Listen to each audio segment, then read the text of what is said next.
Hello, and welcome to my channel, Reading Little Blue Books Out Loud. This is a little blue book. It is Little Blue Book number 678, and it is titled Haldeman-Julius, The Man and His Work. And this is about the man who created, published, edited the Little Blue Book series. Written by John W. Gunn, and it is copyright 1924. So this is part 4. And we left off in the middle of page 34 at what is called part 2 in this book. And that's where we'll start. The story of the Little Blue Books has been told several times in newspaper articles and is perhaps familiar to the reader. But at least a brief outline of the story belongs logically in this sketch, and without such a resume, this sketch would be incomplete. While its inclusion here will give it permanent form, I can tell this story with accuracy, as it falls easily into a personal reminiscence. I was working with Haldeman-Julius when he first thought of a series of little books. As an agency of popular culture, I helped read proof on the first little books, saw the idea take definite shape, gradually expand in scope and purpose, and grow to a good, healthy size. Of course, I have followed it all along, but this much I was fortunate enough to observe at first hand and behind the scenes.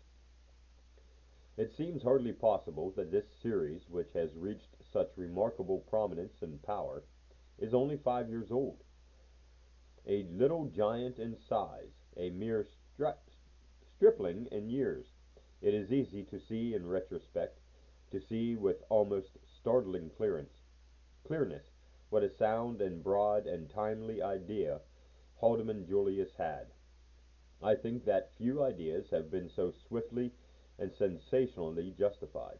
This is not to say that the Little Blue Books instantly carried all before them, that they appeared as a kind of sign from heaven. They had, indeed, to begin with, a friendly reception. They won in a short time a significant prestige. But persistent faith and works cannot be left out of the reckoning which one considers their present success.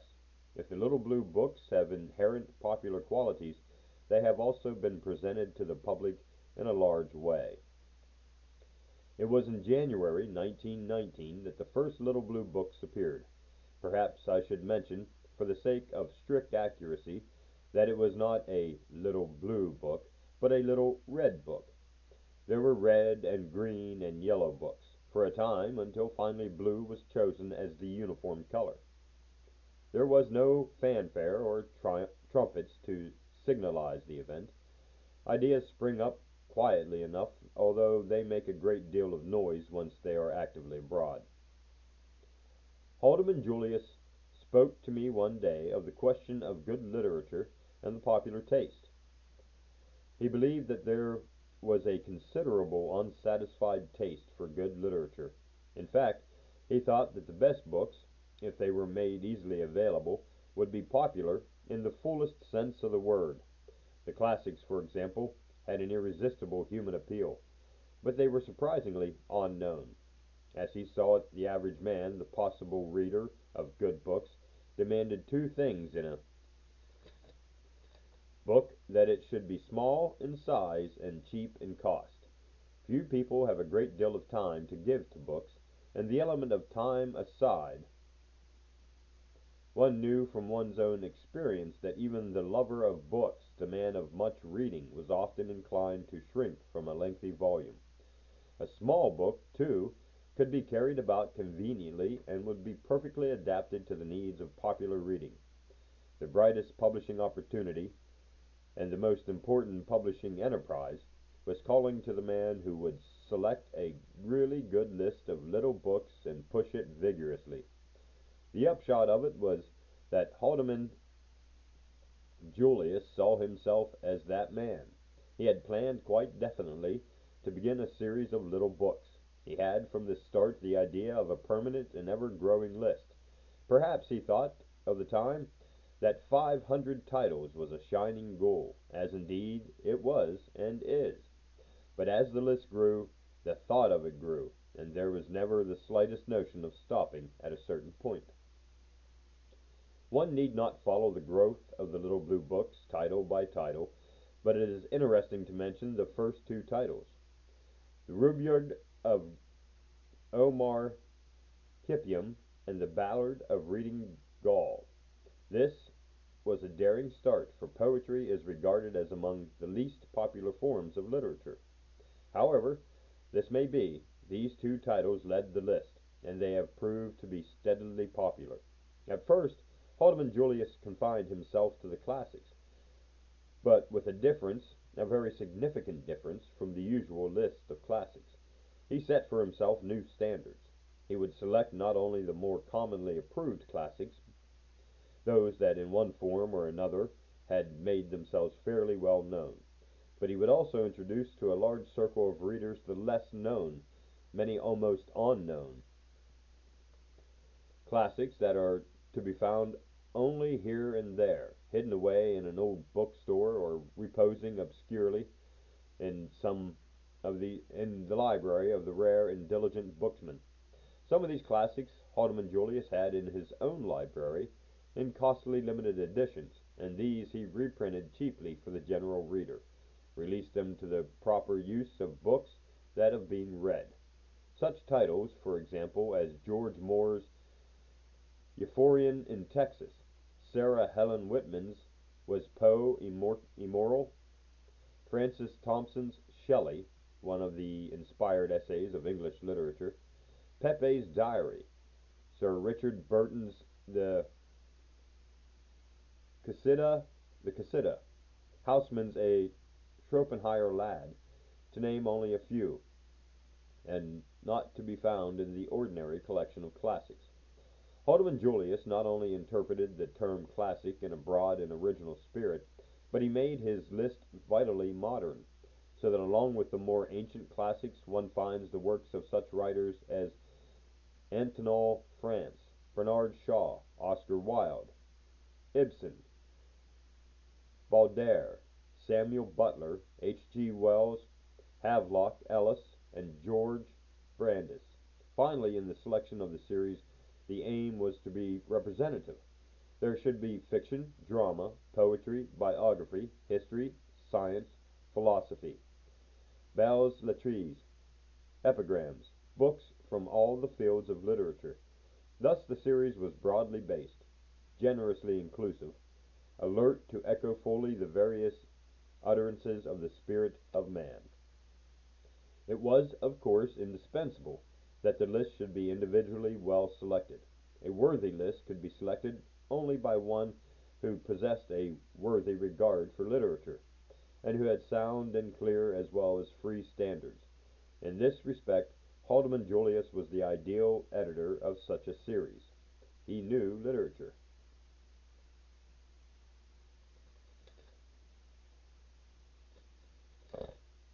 In his general taste, leaving out of the account the subtleties of individual temperament, could not err. Thus oriented, the series advanced until there were several hundred titles. Then it entered a new and vital phase. It had been very free and finely critical and thoroughly representative. Now it became creative. This was the way of it.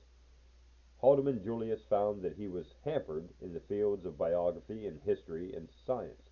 Of poetry and more general literature there were innumerable classics that were exactly suited in length for the special requirements of the series. But biography, history, and science were generally to be found in works of quite formidable bulk. It was hard to find short works in these fields that would fit into the series. Obviously, these fields could not be neglected. They were of great importance. They were already represented in the series, it was true, but in nothing like the degree that was desirable and indeed essential. Something could be done, had in fact been done, in the way of careful, intelligent editing, taking the meat and substance of a book, without violating the language or spirit of the author. However, this was not enough. The manner in which this problem was solved was natural enough. Really, it was a direct and simple extension of the original idea of these little books. The thing that was clearly demanded was a brief treatment of these subjects. There were there must be little books on biography, history, and science. As such little books were not available, they must be specially written for the series. Haldeman-Julius saw, too, that here was a chance to present these subjects in a thoroughly modern spirit. The past of mankind and the development of human thought could be re-examined and revalued, a creative work of noble proportions and far-reaching possibilities. Pause for me to take a drink because I'm cotton mouthed. It had, of course, its adventurous aspect. One might have questioned whether brevity could be employed adequately in these fields. So broad were they, and so imposing was the voluminous tradition. But Haldeman-Julius was convinced that a man's life, for example, with a solid background of his time, could be well told with fascination, no less than fullness, in a little book. Today one finds among the little blue books brief biographies of Sterne, Addison, Thoreau, Wilde, Swift, Dr. Johnson, Napoleon, Shakespeare. These are names that readily present themselves. There is a biographical history of philosophy, not yet complete, and a very important series of little books, not simply of scientific theory, but of interesting human narrative, in which is recorded the evolutionary drama of the race. Pardon me.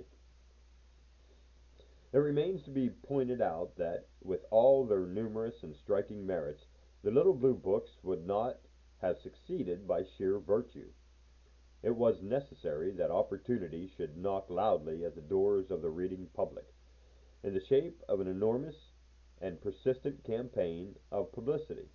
One reason why good books have been so neglected in the past is that, for the most part, readers have been left to find these books by accident, as a rule to stumble upon them in a dark corner of an old bookstore. This has not been true of the vast quantity of printed little such books have been shouted from the housetops. That doesn't make sense. Let me read that again. This has not been true of the vast quantity of printed litter. Such books have been shouted from the housetops. It is Haldeman-Julius's signal performance that he has shouted good literature from the housetops. He has brought the classics from their academic obscurity into the common light. The appeal of Haldeman-Julius to the public in the name of culture has rivaled the most prestigious appeals in the names of commerce. Part 3. The love of good books and a desire to spread the reading of them, to lead one's fellows into the world of beauty, would be a praiseworthy motive to have inspired the little blue books. There is, however, something beyond this limited literary motive. It is apparent in what has been said that Haldeman-Julius has in mind the growth of knowledge as well as the growth of taste and beauty. He has made frequent use of the phrase "a university in print," and it is true that the little blue books are not simply books of individual merit, but that, taken as a whole, they have a broad educational value. The list has visible imperfections. It must be kept in mind that it is not a finished but a developing work. Yet, as it stands today, this list offers, especially to the person who has had few opportunities, a real course of learning.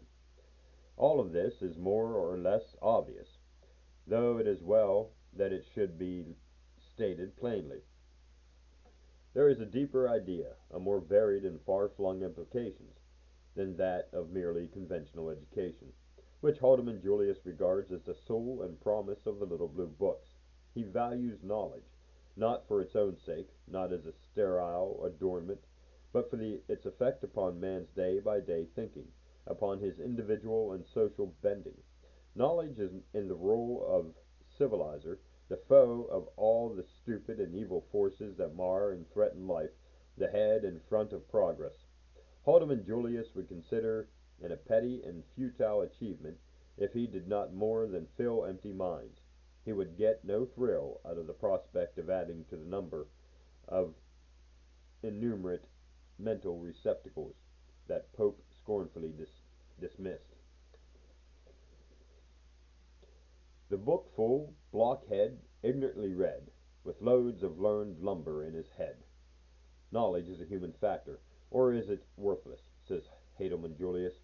It is if it does not vitally affect conduct, if it does not deepen the emotions, broaden the outlook, give one a more ordered and meaningful relation to life, it is, I was about to say a bauble, but I shall say a dull and heavy encumbrance. People often mistrust the merely book-learned man, and all too frequently this translates itself into a mistaken prejudice against books themselves. But it is true that learning which is merely conned by rote, a thing of blind and stubborn formula, is not life, but death, and people instinctively shrink from death. One can see plenty of evidence that the educated man, who lacks the vital spark that is the heart of culture, is not very different under his mental disguises than his totally unlearned brother. He may be equally the victim of prejudice and self-interest and bitter, ungenerous emotions. Quite often one finds that he merely utters the common prejudice in more sophisticated language. Thus an eminent professor and critic not long ago groped several artists who are citizens of the United States by individual choice rather than the accident of birth, and lectured them gravely on the theme of Americanism. He didn't seek to analyze what these artists were trying to do, to study their art in a real critical spirit. All he did was to point out that they had foreign names or foreign antecedents, yeah, and that their art was not American, whatever that may mean. Now the book learning of the man is extensive, and he expresses himself in fluent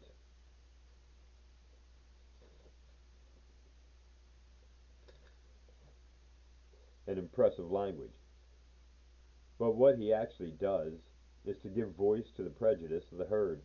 And here is another professor high in the academic world speaking such nonsense as this. I look with equanimity upon evolution or any other theory, nor do I care, relatively speaking, whether it is true or false, but I do care a great deal to drive men back to God's Word, the fountain of living waters, and that shall hold it to be true from Genesis to Revelation. Think of a man who is supposed to represent the nobility of learning, making the statement that he doesn't care whether a theory is true or false. This is a dreary example of the depths to which the academic mind can sink, and the narrow, lifeless atmosphere which produces minds given to such remarks is all too prevalent in our educational system. It is significant that, in times of heat and crisis, when the herd feeling is rampant, one finds the doctors of dead learning, the soulless acad- academians, running madly with the herd, at the very front of it indeed, and the wildest and bitterest of all in their diatribes against the few men of vital and humane intelligence. The most important thing is that the human mind be free and curious and active, that knowledge be dynamic. The moment knowledge becomes static, it becomes a burden and a menace. It is hard to keep knowledge in a mummy case of scholastic tradition. It will rise from its dormant state and present a bold and living aspect, confounding the scholars and all men of small, timid minds. Time and again knowledge has proved itself a vital factor in human affairs. It has dared to examine clearly and from new viewpoints the whole scheme of life, and to wrest the of this control of life from